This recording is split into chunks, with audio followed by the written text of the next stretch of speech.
Now, the Bank of Ghana has revoked the license of Airport City Forex Bureau within the Atlantic Tower building and Trade House Forex Bureau at the Marina Mall, all here in Accra. The operators, according to the central bank, had breached foreign exchange laws and failed to issue receipts. The Bank of Ghana is taking this action amid the cedi's worsening performance against major trading currencies, which is partly driven by illegal forex trading. According to head of other financial institutions, Supervision Department Yao Sapong, the exercise is expected to continue across the country. The two forex bureaus are under the same ownership. The distress action comes after a few weeks of cautioning them to desist from not issuing receipts to customers and going against other rules and regulations of the foreign exchange laws. Mr. Sapon stated that their operations is inimical to the Forex Bureau scheme in the country. The two bureaus on several occasions have been found not to be complying. And the way they operate, the way they set their prices, their pricing is detrimental, and we think that the licenses of the two bureaus have to be revoked. For anybody to be issued license by Bank of Ghana, that person has to be fit and proper. So in our assessment, because of the way these two bureaus have operated over time, it will be very difficult for the shareholders of this bureau to qualify. He further maintained that other black market activities is injurious to the Ghanaian economy. Hence, the central bank will continue with its exercise to clamp down on their activities. So we are confronting the issues from all angles. Now, there are licensed forex bureaus which are not operating according to the law. So for licensed institutions, be it banks or forex bureau, which are not complying with the rules, the Bank of Ghana will deal with them. In addition, we are going after the black market as well. And as you are aware, recently we did a swoop, and several swoops have been planned. So I want to use this opportunity to sound a warning to those who are engaged in the illegal business. It is an offense to buy or sell foreign currency in this country without a license. So I want the general public to know, if you need foreign exchange, you must go to a licensed forex bureau or a bank for your foreign exchange needs. You cannot go to the black market. The person standing by the roadside is engaged in illegality. And if you patronize their services, you're also engaged in illegality. The move is to save the free fall of the Ghanaian cedi. James Echen's report for Joy Business. Now, Chief Executive Officer of McDan Group of Companies, Dr. Daniel Macaulay, has admonished businesses to apply common sense amid the current economic uncertainties the world is currently faced with. According to him, Africa still presents a favorable environment for doing business, even in uncertain times. He spoke at the 6th edition of the UPSA ACCA Africa Trade Roundtable, themed Infrastructure, Supply Chain Systems, and the After. According to Dr. Daniel Macaulay, businesses have to be innovative in order to overcome the global economic turbulence. He believes the country's industrial sector has a lot of potential for growth. For me, every business should know that the world is changing. We shouldn't joke with this crisis. It's a worldwide crisis, and if you go on the internet, you realize that people are even suffering more than us. I can say we are a bit privileged to be in Africa because we can create more than they can create over there. So business should look at the environment in Africa, or especially in Ghana, to apply a lot of common sense to see how to take advantage of what is coming to us. Speaking on the theme, the McDan Group CEO admonished businesses to be strategic in trading under the African Continental Free Trade Agreement. He says businesses ought to study the terrain of the African market in order to compete favorably. 30 years now, and I can tell you, I'm one of the few who understand the terrain. I'm one of the few who can move by road, by sea, by air, throughout the whole African continent. So infrastructure, I see it from different angle. When we talk about infrastructure in the African continent, we can't say we have enough, we cannot say we don't have at all.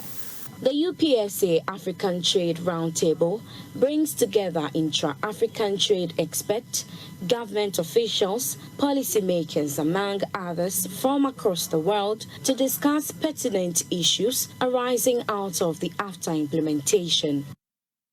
To some other stories, the Chief Executive Officer of Ghana National Gas Company, Dr. Ben Asante, has announced that government's plan to introduce electric and gas-powered buses for public transport is in the pipeline. The move is part of Ghana's energy transition plan and critical interventions that are expected to set the tone for the gradual decarbonization of road transport. He spoke to the media after the 2022 Gas Challenge competition held in Accra.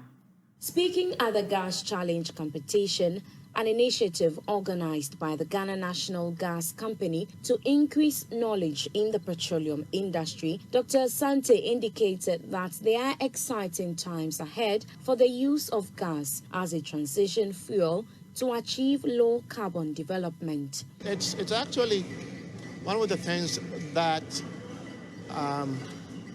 has been accounted for in the gas master plan. So using gas for vehicular transport in the form of compressed natural gas, CNG. And you will find that it actually reduces your operating cost by about 60%. Compressed natural gas, and particularly when we are depending on gas that we have locally. I would also mention, go beyond just our cars and our buses. We are also looking at using compressed natural gas, which is a compressed form of natural gas, in driving our rail cars. You've heard that we are trying to get railway transportation north, south, east, and west. Instead of using diesel for the internal combustion engines, we're going to be using compressed natural gas to drive these cars, rail cars. So there are more exciting times ahead for the use of gas. Deputy Minister of Education, John Ntim Fojo, commended organizers of the competition and called on other stakeholders to emulate the action. Since 2019, there's been a platform that showcases creativity, that showcases practical problem-solving, team building, it showcases critical thinking and innovation. You definitely cannot participate successfully in this platform and this challenge if verbatim and rote memorization is your style. And therefore, we encourage other corporate organizations, particularly those in technical industries, to emulate this worthy example set by Ghana Gas. University of Ghana beat Ghana Telecom University and Tamale Technical University to win the 2022 Gas Challenge. Some students who spoke to Joy Business could not hide their excitement, saying their preparation and sleepless nights paid off. So exciting, like I'm very happy. Hey, because initially I was scared because a whole University of Ghana, what if Tamale, like coming from the north, comes to emerge the winner? It's going to be embarrassing. I left most of my activities to focus on this because I realized that the reputation of the University of Ghana is at stake here. We thank Ghana Gas for giving us this platform to showcase our knowledge in gas, and then for the future, we're hoping they can continue to give this kind of challenges and then prepare students so that when they come out and then they want to work in the oil and gas industry, they'll be competent to take on the mantle. This year's competition was held under the theme, Embracing the Future Together, the indispensable role of gas in facilitating socio-economic growth and development.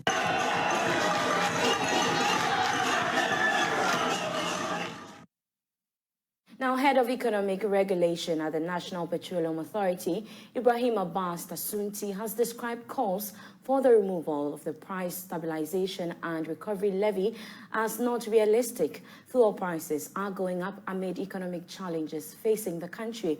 But speaking to Joy Business at the Stakeholder Forum to share recommendations of the Price Deregulation Policy Review Committee, he said more work needs to be done before calling for the removal. This forum was to share recommendation of the Price Deregulation Policy Review Committee. Speaking on the current issue affecting the sector, Abbas Tasunti explained the need not to call for the removal of the levy, indicating that it's wrong timing due to the current free fall of the cedi. Any such intervention to remove the price stabilization and recovery levy is made based on the current numbers, based on how much is in the account for it to be used to do so. You are very much aware that the price stabilization and recovery levy, like I said, is not only used as an intervention tool for consumers, but also is used to pay for the subsidies that we still have on premix fuel and residual fuel oil. You would all agree with me that the cost of fuel has gone up mainly due to the exchange rate in particular. The same way the subsidy on premix fuel and residual fuel has also risen because of this same depreciation. So as we speak now, the levy as it is not even enough to pay for the subsidies that are accruing on these two products. I'm sure you heard the BDCs complain that the subsidies to them have not been paid since April, and it is because of these challenges. So calling for the removal of this subsidy, which already is not enough, calling for the removal of this levy, which already is not enough to pay for the existing subsidies, is not realistic from in our point of view, and that's why we cannot call for a reduction or removal of the levy at this point in time. He maintained that prices of petroleum products in the next pricing window is not expected to go down. Unfortunately, the world market price for diesel in particular has risen significantly. There's some kind of stability in the world market price of petrol for the next window. But the major exposure we are faced with now is not these two indicators, but the exchange rate. With the rate of depreciation of the exchange rate, it is very, very much expected that in the next window, prices will rise. I'm sure, like your colleague said, you've seen that prices are already changing even before the next window.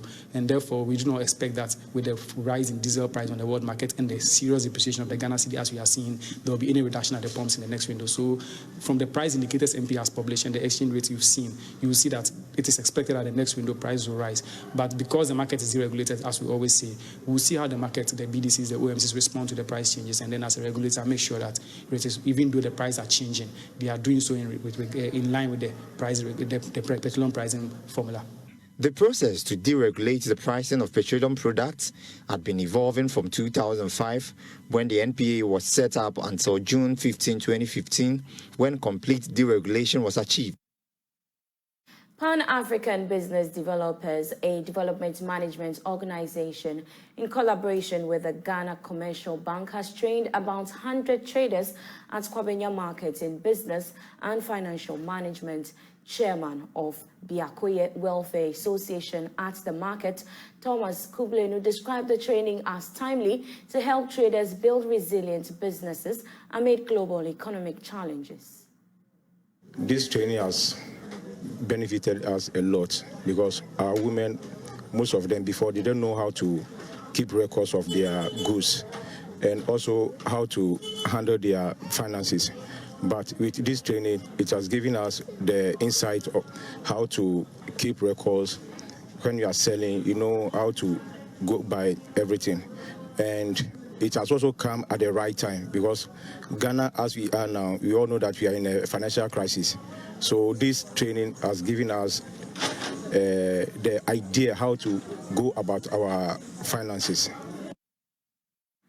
Now, Glovo, the on-demand multi-category platform, has announced its commitment to set new social rights standards and benefits available to couriers in Ghana through the Courier Pledge. The pledge, which will be fully implemented by the end of 2023, includes road safety initiatives, e-learning free platform access with hundreds of courses, increased insurance coverage, and fair earnings, among other benefits. There's more in the following report. Courier's Pledge, created with advice from the Fair Work, recognizes that the gig economy represents a significant source of income for couriers and wants to provide equality of access to social rights and benefits for couriers independent of the way couriers work with the platform. Here's General Manager for Glovo Ghana, Berlin Budu. It entails actually having a number of different opportunities. So first of all, we talk about fair earnings, where we want to make sure that all the couriers that are collaborating with us are actually making a livable wage. We also provide insurance benefits. So currently we are able to actually cover any courier that's collaborating with us that has an accident. We cover their hospital fees, and in the unfortunate event of a death, we actually compensate the next of kin and family members for that. Additionally, We also have now we are going to be introducing sick pay. In addition, we also talked today about funeral support. These measures are part of our social impact initiatives that we do. So as a company, we're not just looking to make a profit, but we're actually looking to have a positive impact on the environment and also on the people that we work with. So when it comes to building up the economy, we are actually looking for ways to support the riders that we work with and also the partners, the restaurants that we are working with. So this is one of the first that we are doing. This is for the couriers. We also have other initiatives coming up for the restaurants and for the partners, the businesses that work with us. Ghana will be the 9th country and the 3rd in Africa to start enjoying these benefits. Head of Finance at the Ministry of Information, Patricia Sampson, stepping in for the Sector Minister, Kojo Ponkrumah, urged the couriers to always prioritize customers in their line of work as they will be enjoying some benefits compared to other platforms. I see many young men. So this is to you as riders. Please have a clear understanding of the job. This is a job of service. You have to treat everyone with great sense of respect, diligence, and decorum. Integrity and professionalism should be your watchwords. Have utmost fidelity to the laws of Ghana and operate as carefully as you can. Spanish ambassador to Ghana, Javier Gutierrez, lauded the initiative and reiterated Spain's commitment to building a lasting trade relations. This is a good example of the commitment that the Spanish companies have in Ghana and with providing better conditions for workers. I have been a witness of the rapid progress made by Globo in Ghana since it started its operations here in Ghana in March 2021. I have also been a witness of the determination to generate a positive social impact in the Ghanaian society and also the determination to cooperate with the public sector and the Ghanaian government.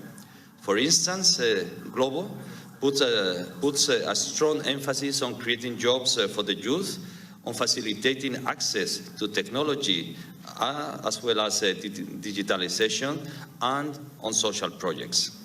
The riders also received safety training from the National Road Safety Authority.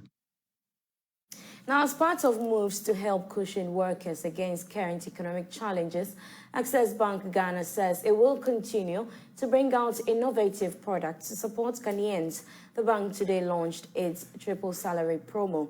Speaking to journalists after the launch, the executive director for retail and digital banking at Access Bank, Pearl Nkrumah, said there is the need to help workers struggling at the present economic condition. In Ghana now, you either have someone working for, either you work for yourself or you work for someone. And as a salaried worker, we all know that there's always that need. There's a bridge financing need that you require. Now prices are high, other things are quite expensive. So this was just to give, like I said, a relief to salaried workers to say, if you want to buy something, you just don't wait till your salary is paid. Use this opportunity, buy ahead, and then enjoy interest-free for 1 year. Now let's take an update from the stock market with Patrick Edemagama. On the stock market this week, 24 equities and 1 exchange traded fund exchange hands. The market recorded a huge jump in volumes traded, leading to an 83% rise in values traded. MTN recorded 97.8% of the volumes traded as new gold ETF dominated values traded by 70.1%. The GSE Composite Index recovered strongly to a year-to-date of negative 11.8%, while the Financial Stock Index also gained slightly to close at a year-to-date of negative 3.81%. MTN recorded an 8 peso gain to close at 88 pesos per share, remaining the only gainer for this week. Gold lost 2 pesos to close at 1.74 Ghana cedis per share. New gold was the biggest loser, dropping by 3.71 in value to close at 236 Ghana cedis. For next week, We expect increased activities in MTN, New Gold ETF, and Carbon. And that's how we end Prime Business here on the Joy News channel with me, Beverly Broohm. For more news, you can log on to myjoyonline.com/business. Thanks for your company. Up next is sports.